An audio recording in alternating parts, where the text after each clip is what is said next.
புள்ளிமானு பெண்ணானதா, கெண்ட மீனு கண்ணானதா,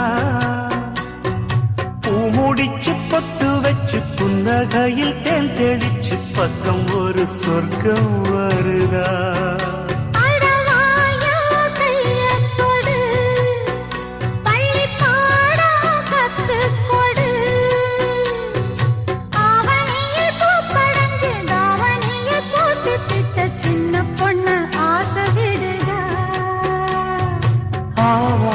பூவாட விடுவேனா ஒரு அச்சாரம் வைக்காம